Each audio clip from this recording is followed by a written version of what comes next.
Salut à toi. Alors aujourd'hui sur Facebook, j'ai posté une citation.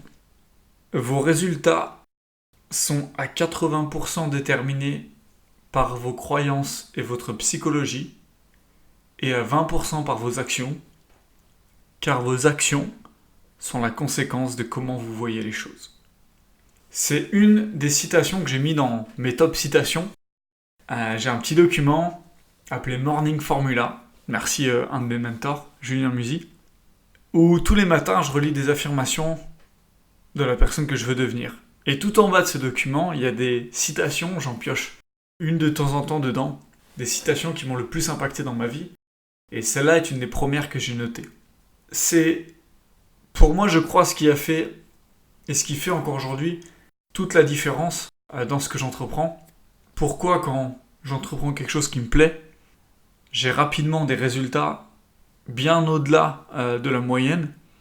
C'est pas question de dire que je suis meilleur que les autres, c'est pas question de dire que je suis plus intelligent que les autres, que je connais des choses qu'ils ne savent pas. C'est pas pour ces raisons-là. Aujourd'hui, je pense que ce qui fait le succès entre guillemets, hein, le mot succès est très relatif, mais bon, tu as compris, c'est que j'ai toujours des croyances très hautes.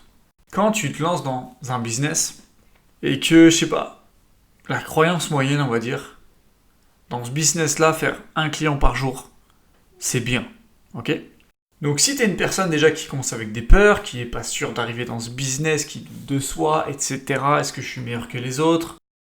Par plein de processus, les premières semaines où tu travailles, t'as aucun client, et puis boum, t'as un client, et la deuxième semaine, t'as un deuxième client. Et peut-être que quand t'auras 2-3 clients par semaine, ce sera genre phénoménal, et tu seras trop content de toi. Et tu aurais raison, il faut être fier de ce que tu fais. Parce que si pour toi, faire un client par semaine, c'était compliqué et que tu y arrives, c'est déjà top.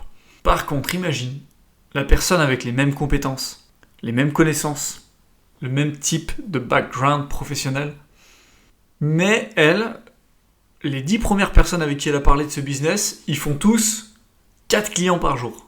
C'est la norme pour elle qu'elle connaît. Elle ne sait pas qu'en fait 90% des personnes font un client par jour et qu'elle a eu une chance exceptionnelle de tomber sur 10 personnes qui font 4 clients par jour. Mais du coup, elle se dit ok, la norme dans ce business, c'est 4 clients par jour. Et juste le fait de savoir qu'il faut aller chercher 4 clients par jour, les actions vont pas du tout être les mêmes.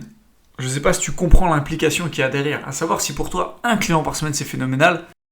Dès que tu as, je sais pas, 5 rendez-vous, pour toi, c'est en mode boum, c'est bon, ma semaine, elle va être faite.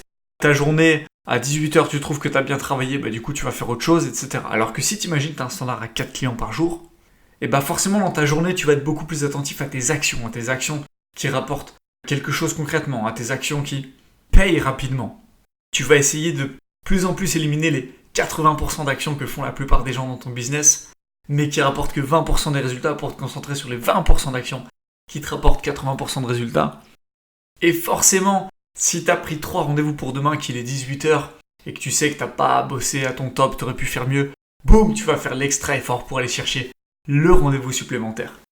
Tout est question finalement de standards. Plus tu as des standards qui sont hauts dans ta tête, plus ta norme elle va être élevée, plus forcément dans ton état d'esprit, dans justement ta psychologie, tes croyances, tu vas interpréter les choses différemment. Ton cerveau va se mettre en fait en mode recherche. Si pour ton cerveau, ok c'est ok, ça c'est bon, j'ai atteint mon objectif, ton cerveau entre guillemets va se mettre en mode relax, c'est bon. Par contre, si tu as augmenté ton standard, tant que tu n'as pas atteint un standard entre guillemets normal, ton cerveau va rester en mode recherche, va rester en mode optimisation et forcément tes actions vont s'adapter, vont s'optimiser en intensité, en recherche pour aller atteindre ce standard justement plus haut. À quelle vitesse tu vas penser qu'il va falloir aller, à quelle vitesse tu vas te mettre et est-ce que tu vas tourner vite ou est-ce que tu vas tourner doucement par rapport à ton standard ? Je te dis pas qu'avoir des hauts standards et faire des choses plus grandes que les autres c'est quelque chose qui va te rendre plus heureux. Par contre, forcément t'imagines bien que si tu arrives à avoir des meilleurs résultats que la moyenne, à produire plus que la moyenne dans ce que tu fais et à constamment réévaluer justement ces standards que tu as envers toi-même, bien évidemment ça contribue au bonheur parce que savoir que tu es capable de et atteindre tes objectifs, c'est une des principales choses d'épanouissement aujourd'hui et c'est clairement une des choses qui définit les personnes qui sont vraiment les influenceurs de leur propre vie. Ciao à toi.